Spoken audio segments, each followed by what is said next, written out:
মোহাম্মদ আবু তাহেরের কাছে, বগুড়া ৩ আসনে জামায়াত ইসলামী মনোনীত প্রার্থী।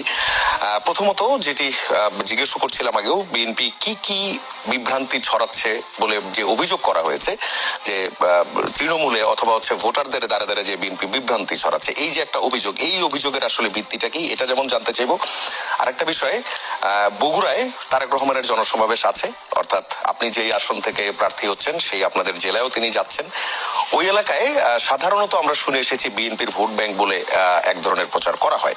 সেখানে জামায়াতের অবস্থান কেমন এবং ধানের শীষ বাদ দিয়ে ওই এলাকার ভোটাররা দাঁড়িপাল্লায় এবার কেন ভোট দিবে বলে আপনি মনে করেন?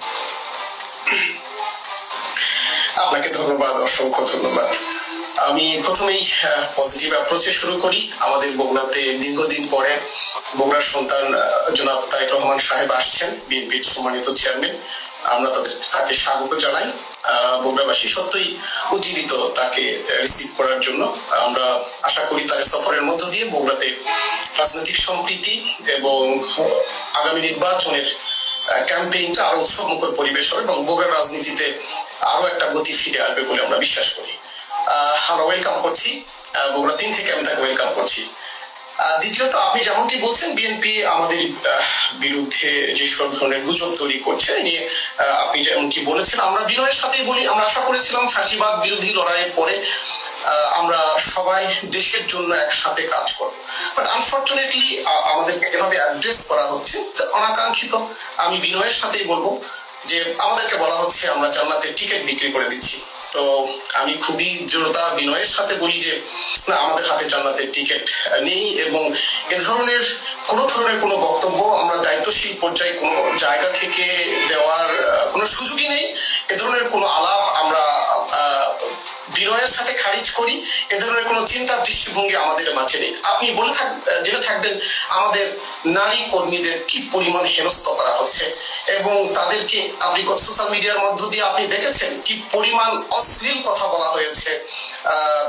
আমি উচ্চারণ করতে চাই না, আনফর্চুনেটলি খুব অ্যাগ্রেসিভ মোডে আমাদের নারী কর্মীদের হেনস্থা করা হচ্ছে যেখানে সেখানে।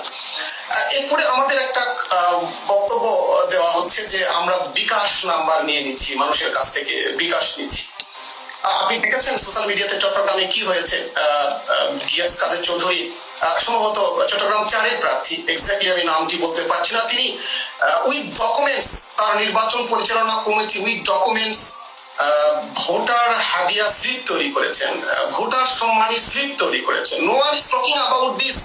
They are talking about Jamaat মানুষের বিকাশ নাম্বার নিচ্ছে। নো, আমাদের হাতে এ পরিমাণ ঋণ খেলাপির টাকা হাতে নেই, আমরা এ পরিমাণ ক্যাপাবল মানুষ নই। মানুষের, আমার আসনে 3.5 লক্ষ ভোটার, তাদের বিকাশ নাম্বার নিয়ে তাদের প্রত্যেককে আমরা 500, 1000 টাকা, 2000 টাকা বিকাশ করব, এ পরিমাণ টাকা আমাদের হাতে নেই। তাদের হাতে টাকা আছে যারা ফ্যামিলি কার্ডের নামে কখনো 2000, কখনো 10,000, কখনো 20,000 টাকা সাবমিট করছে, তারা হয়তো এটা করছে। আপনি প্রুফ দেখবেন যে তারা তাদের জায়গা থেকে এই কাজটি করছে।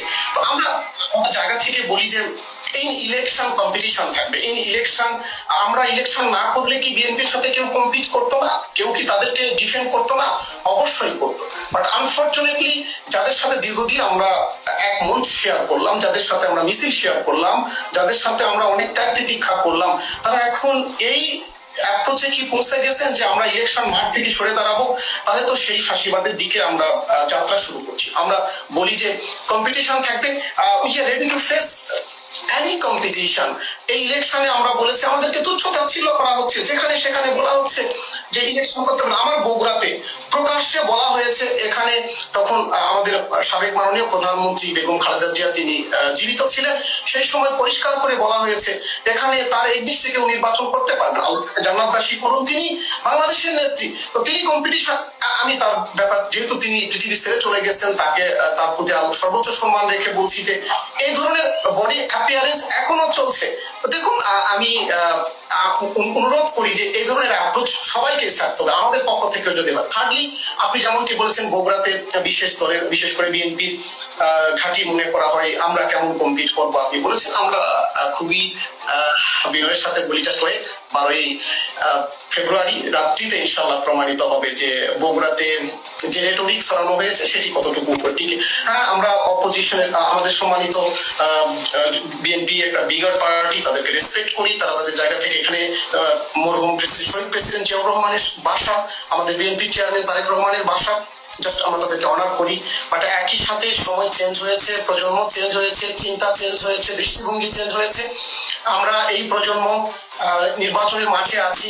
ইউল সি ইনশাআল্লাহ বগুড়া থেকে যে ব্যাক হবে, বাংলাদেশ উইল বি সারপ্রাইজ ইনশাআল্লাহ ইনশাআল্লাহ ইনশাআল্লাহ। আচ্ছা, আপনি নারীদের উপর যে হেনস্থার কর যে অভিযোগগুলো, সেই অভিযোগগুলো বলছিলেন, আমরা বেশ কয়েকদিন যাবতই এই হেনস্থার অভিযোগগুলো পাচ্ছি। আজ আবার ভোলা 4 আসনে নির্বাচনের প্রচারকালে ইসলামী আন্দোলন বাংলাদেশের প্রার্থী AKM কামাল উদ্দিনের মেয়ে মারিয়া কামাল সহ 3 সন্তানের উপর হামলার অভিযোগ উঠেছে এবং সেই অভিযোগটা করা হচ্ছে জামায়াতে ইসলামীর নেতা কর্মীদের বিরুদ্ধে। এই বিষয়টাতে আপনারা কি বলবেন, শুনেছেন কিনা? কোন আক্রমণ যদি জামাতের পক্ষ থেকে আক্রমণ হয়, আমি জামাতের একজন ক্যান্ডিডেট হিসাবে তীব্র নিন্দা জানাচ্ছি। এটি পানিশেবল অফারেন্স। জামাতের কোন কর্মী যদি এই কাজটি করে থাকে, আমি এখনো ইনফর্ম না, আমি নির্বাচনের ক্যাম্পেইন থেকে এসেছি। আমি আপনার সেই বক্তব্যকে যদি আমি ট্রু সেন্স ধরে নেই, জামাতের কোন কর্মী যদি এই কাজটি করে থাকে তাদেরকে পানিশমেন্টের মুখোমুখি করতে হবে। কোন নাগরিককে, নট অনলি নারী, কোন নাগরিককে যদি আমার দল করলে বৈধ হয়ে যাবে, নট, অ্যাবসলিউটলি নট। আমি যদি ঘটনা ঘটে থাকে আমরা তার নিন্দা জানাচ্ছি এবং যারা এই ঘটনার সাথে সংশ্লিষ্ট তাদেরকে পানিশমেন্টের মুখোমুখি করার আমি বিনীত। আপনার উত্তরটা পেয়েছি। আমরা যেতে চাই এনসিপির কাছে।